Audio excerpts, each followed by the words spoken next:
Welcome to Real Women's Stories. Today, I have invited a very inspirational woman. I didn't know I was an entrepreneur, but I was an ideas person. So whenever I would see something that would spark it off, I think I could do that, or we could sell that. Jackie has really had a roller coaster ride of a journey throughout her life.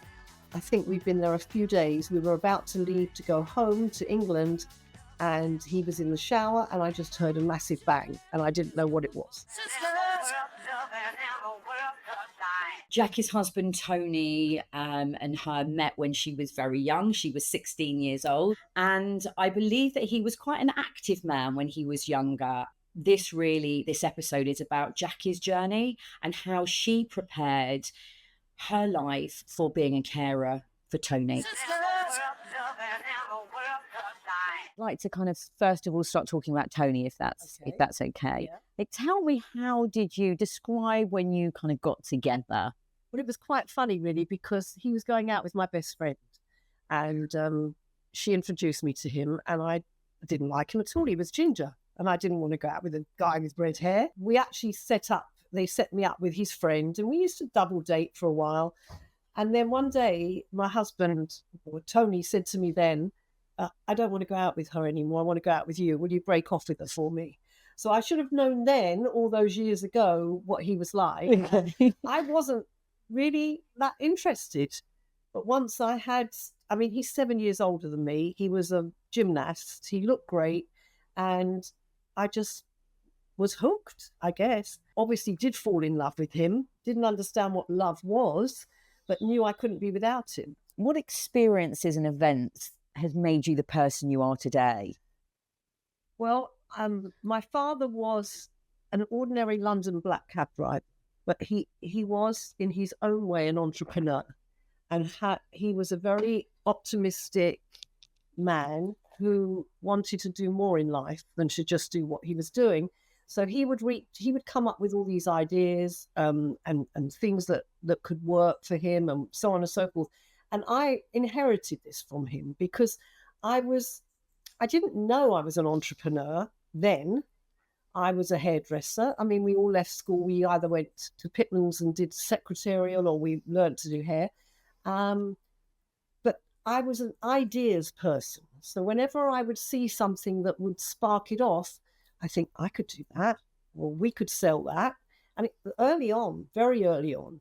And Tony was, my husband, very laid back, very easygoing, and allowed me that independence to do. He was never controlling. And eventually we did become partners in business. The other thing was that he didn't want children, and I took no notice of that. I waited 4 years, and I finally had my daughter, and he became obsessed with her. And then went ahead 2 years later and had my son. And I realised I had to make the decisions for him. So you were always the one in your relationship, but that's how it worked, because he kind of sat back and let you get on with it. Yeah. I probably think it's actually quite similar with me and Adam, if I'm honest with you, because you have to have the balance. Because if two people are the same, if he'd been as headstrong as you, it wouldn't have worked. No. So he allowed you that space. He did allow me that space, although he was quite a stubborn man himself. But he lost his father very early on at 55, and he took over the family business. So he was strong in certain ways, but he was quite a shy man as well. Yeah. If you look back on the events and all those experiences, it's brought you where you are today. Yeah. Now I've got a really lovely, and I think anyone listening has got this great image of you. You're very empowered, you're entrepreneurial. Yeah. And you love a challenge, and you can literally take something by the horns and just run with it. Yeah. Take me back to the time where Tony kind of first got sick. Well, he's never... Okay, we had moved out of our family home into a smaller property, which we didn't like. And after, I think, 7 years in that smaller property, we decided to go and live in Spain. We already had a beautiful apartment there on the beach, which we bought as a holiday home.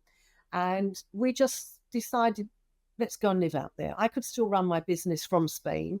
I was staging at this point, which is making a home look good enough to sell. So I was gradually building up over there. And Tony was still helping me because he was very good with planning.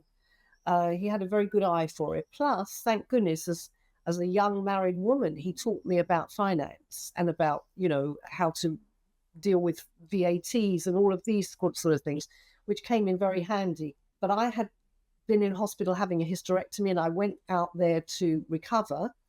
And I think we'd been there a few days. We were about to leave to go home to England, and he was in the shower, and I just heard a massive bang, and I didn't know what it was. He suffered a brain aneurysm, Okay.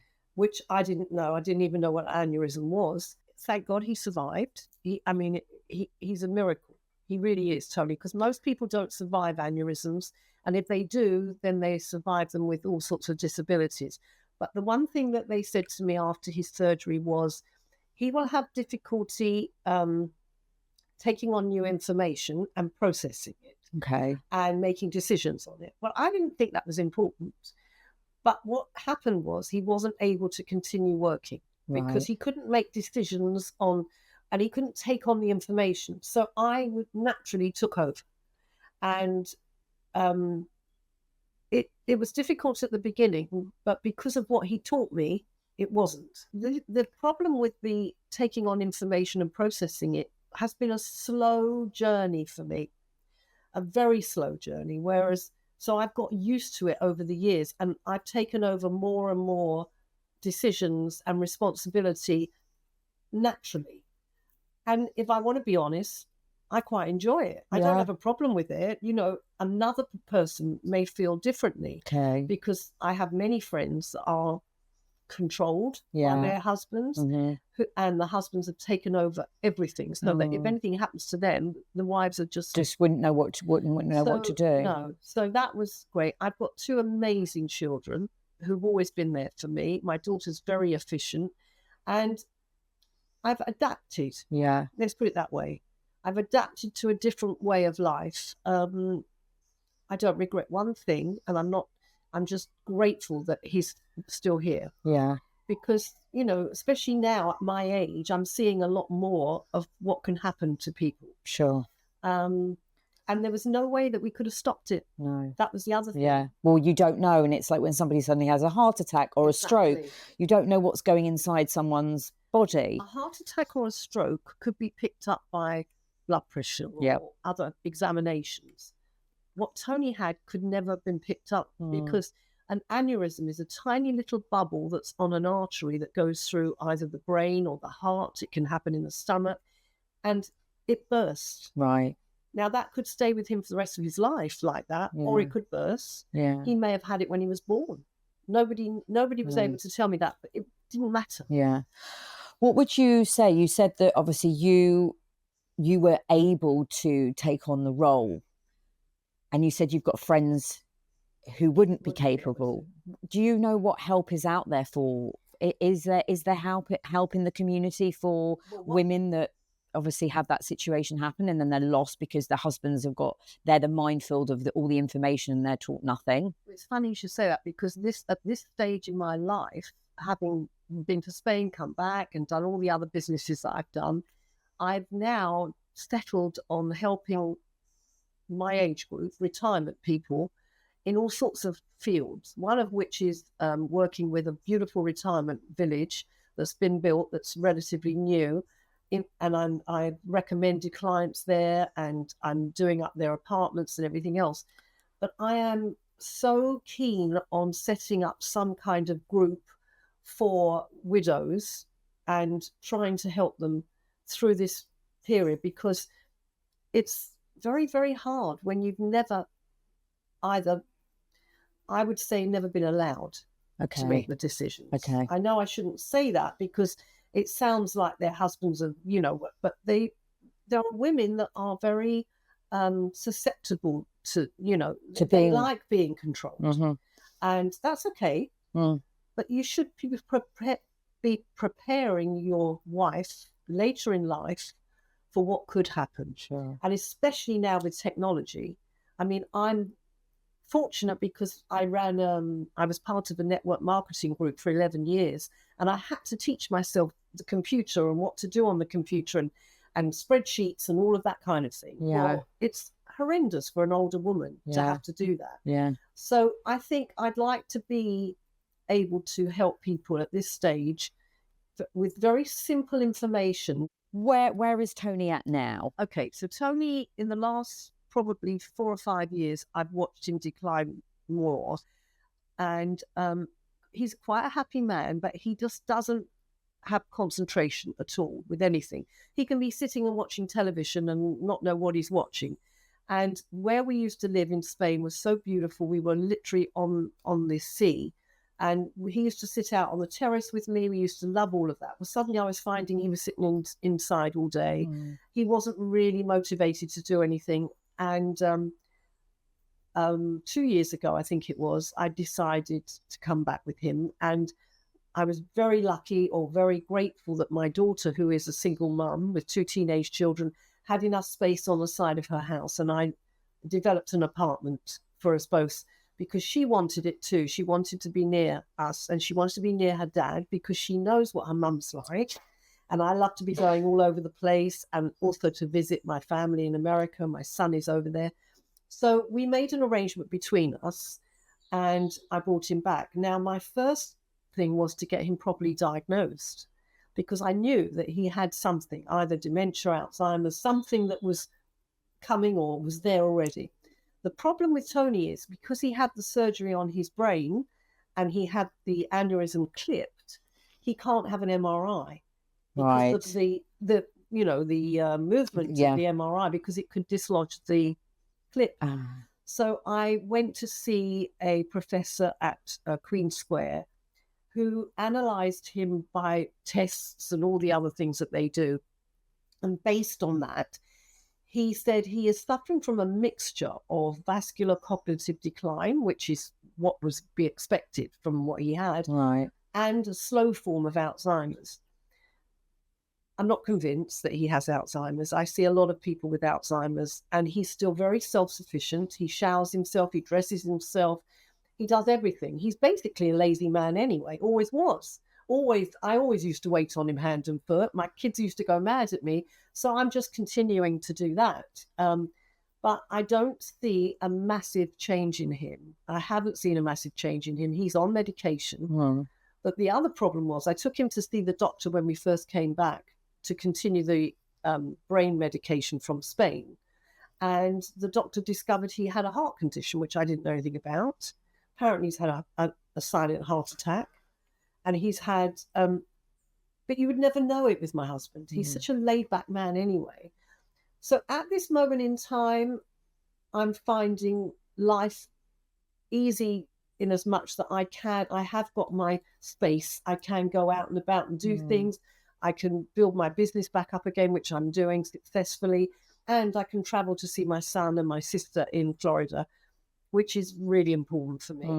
Over the last few years, we've all gone as a family, but even if I can just go. So Tony's come with you. Tony's come with me, but I think now it's going to be hard because it's a long way. I mean, I actually we all went on a cruise in the summer because it was my daughter Katie's 50th this year, and that was our treat. And he did enjoy it very much.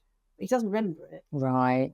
How does that make you feel, though? Does it make you feel sad? It does. It makes me feel sad. But I've learned by listening to people that have got this dementia, Alzheimer's, never force them to try and remember. Never say, oh, but you do remember. Don't you remember we went to da-da-da? Doesn't work. And also, if anything, it can frustrate them more. Doesn't with Tony. He doesn't care. If he doesn't remember, he doesn't remember. And also people's names and, close friends, he'll go, who is that? So then I go into Facebook and I find a picture of them, and then he's okay with it because he can see the picture. But there's lots of things he forgets, because I worked with him for so many years and we were a partnership, and I can't go back to him and say, what do you think about this? I've got this, and this. And also I can't go out for dinner with him and have a conversation.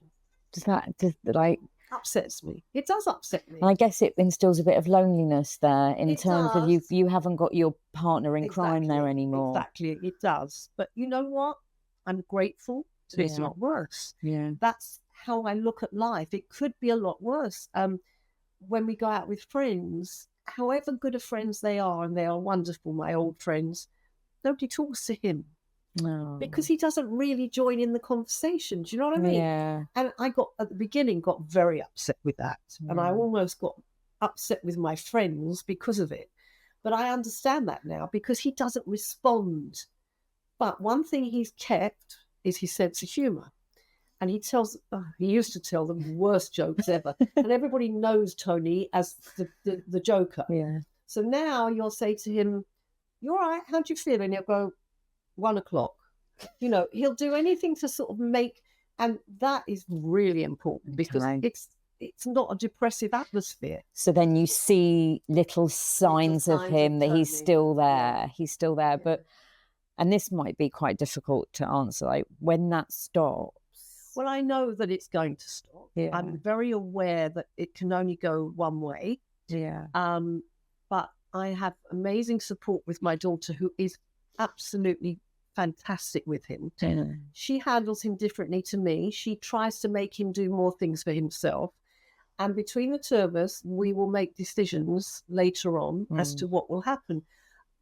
I hope that we can look after him for many years to come. I'm going to say something now which sounds terrible, but he's got this heart condition. I hope that's what he dies of. Yeah, yeah. Because then it's done. It's I done. don't want him to forget my name, which could or could. I mean, he's 81. Yeah. I'm very lucky to still have him at 81. Yeah. And I am a very outgoing person, and I'm there all the time. And I remember the surgeon saying to me when he operated on him, he said, "You must keep him busy, lots of things, motivating." Now, had he been married to a quiet little wife, maybe he wouldn't even be at this point. Yeah. But I do go along with him with the humour. I do nag him. I make him shave. I make him to do all of that. I mean, he's capable of doing it. With Tony, everything is tomorrow I'll do, or later. It's interesting what I'm hearing, because if there is somebody who isn't the way you are, you could easily sit back and just let somebody go because you're too afraid of saying, "Come on," encouraging them to get up and do stuff. So that's one of the things you would suggest if someone is... 100%, because that goes back to being controlled. If a wife has always been with it, it's harder when you've got a man with a strong personality that has always been the breadwinner and knows that he's got this condition. I see these people once a week. I take Tony to a day centre just because I want him to be around other people. And there's a mixture of men there and I speak to the wives afterwards. We sit down and have a cup of coffee, and there's always stories about what he's done that week and what he's done the other week. But one in particular springs to mind. He was a very, very successful, strong man in his time. He had a fabulous business, and it was and he became obsessed that she was being unfaithful. Wow. Which wasn't true, obviously. But she said, "You don't understand how difficult that is, because if you say, 'Don't be ridiculous, it's not true,' he's going to forget that. And it's an obsession that he's built up in his head." Now, that could be because he was always in control, and suddenly he's not. And his wife is, the breadwinner, if you like, or whatever you want to call it, the carer. And it's heartbreaking to stick with these women sometimes, but it helps. Is there therapy out there? Is there support groups out there for women? Support. There is support if you want to use it. The government give you a support. Once you become a carer, I mean, I get phone calls various times. "How are you doing? Are you okay?" They are so amazing. They have an app that you can go into. They organise events. I don't necessarily follow those because I'm so busy with my life. But anybody going through this should take advantage of it, because they're wonderful. It's very hard to be a carer. It's very hard because to be honest, at one point I got very resentful. I thought, I don't want this. I don't want to be a carer. I don't want to look after him. Well, I don't really. What I do is I make sure he takes his pills every day, make him lunch and make him dinner, which I probably would have done before anyway. I just miss my friend. Yeah. I miss the conversations. I miss saying, come, let's go out for dinner tonight. I don't go because we sit there looking at each other. You know, he'll try or I'll try and I'll talk non-stop, which I don't have a problem doing, but I don't get any reaction. Sure. Or if I do, it's gone. Like if I say something to him about, you know, I've been telling him recently that I'm doing this work at this retirement village, and I'll say, oh, the apartments are beautiful and I'm doing this and that and the other. And he'll, oh, really? Now, if I go back to him in 5 minutes' time and say, anyway, about this Mayfield, it's gone. Because he can't process the information. It's not a memory thing. It's a weird thing. What I feel that you're saying is you have to acknowledge the fact that your partner is a former person of themselves. Correct. And you have to encourage them as much as you can cope with to get up and do the normal routine things. Absolutely. But then you have to fill your space and your time with other things. And we almost, I guess, and listening to you, I might have to prepare myself one day to do that because like, we all might. We don't know. We don't know what's going to happen. I mean, I'm hearing it all the time around me, people that have had illnesses, strokes, whatever, heart attacks at young ages. But let's not go there. Yeah. I would say to anybody that's going through a similar thing to myself, don't worry about what's going to happen in the future, right? Don't dwell too much on the past because it will make you sad. Okay. Just stick to the present day and try and make the best of what you've got and be grateful that you've still got a man there. Yeah. I mean, my sister came over from America. She'd just been visiting me. She lost her husband 2 years ago. And, you know, as you do with sisters, I'd complain about him. I said, oh, he's still in his towel robe. He hasn't got dressed. She said, but you've still got him there. He's still here. She said, whatever he is, she said, I come into my home at night and there's no one there. And she said, and then you start, she's very good at it because she doesn't push it, but you get memories. You start looking at old pictures, at old videos. That's not good. I guess it's quite difficult at times with Tony. What I'd really like to understand, like, do you ever feel lonely? Not now, because I've adapted my life to deal with what I'm dealing with, but I did at the beginning. Okay. The loneliness can be lots of different things. Loneliness is not being on your own. It's just not having support around you. And the only time I really feel it is, like I said to you before, is if I wanted to go out for dinner with him or I get lonely. I think I haven't got that person there anymore. But no, I don't feel lonely now because I make sure that I've got things happening in my life all the time. So did you kind of, when you did feel lonely, did you kind of sit back, take a moment and say, well, I can either sit here and feel sad? Yeah, I didn't analyze it like that. I went through a bit of a difficult time when I first came back. First of all, I've come back from the sunshine and living on the beach to the climate we have here. But the good part was I came back to my old friends who I've been friendly with since I was young, we were 15 or whatever. And they've been a great support network we all have for each other. So if I'm feeling a bit, I wouldn't call it lonely, but if I feel like I need company, I will make myself pick up a phone. Because that's the other thing now. People don't pick up phones anymore because they message each other. Even my friends, because maybe they just don't feel like talking. But I make them feel like talking. That's good. I'll phone them up and say, I haven't heard from you. What's going on? Invariably, there's a problem that they haven't wanted to discuss, or those are the people that need more help than anybody. But we all are going through something. There's nobody out there that has got a perfect life. No. We have to deal with it in a certain way. But loneliness is the saddest part of getting old. And that's why I'm involved with these retirement villages. I mean, the one that I'm working at now, one woman there created a cheerleading group. Because she saw a film about older people doing cheerleading in America. They were in the Daily Mail. Amazing. So how old are these people? 70, 80. Amazing. There's a 90-year-old there. Because she's got a very strong, outgoing personality. And she went up to the management there and said, look, I want to, because they've got a gym there as well. Okay. And she said, and I want to create this group. And they said, okay. You've been an absolute inspiration to me. And I hope that I'm exactly like you when I'm a grandma too, because it would be an honour. The same background. Yeah. And thank you. I mean, listen, if anything I can do to help, I'd be thrilled to do. So. Thank you. Thank you. It was really interesting listening to Jackie talking about or explaining the way she was feeling when she became a carer for Tony.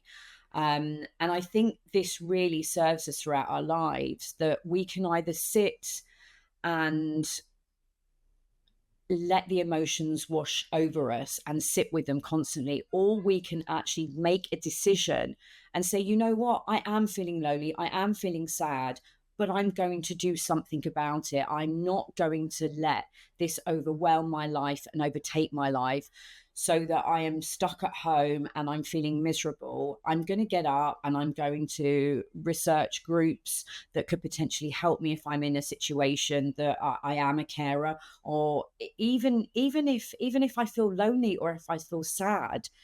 You know, there are people out there who can help you, and there are groups and communities where we can take part in. We just need to find our people, but we need to have the inner strength, just like Jackie did, to go, you know what, I'm not going to sit here and feel miserable, because I've got a whole life ahead of me and I'm still going to live it, even though I'm a carer, even though I do feel times of loneliness, and that's okay.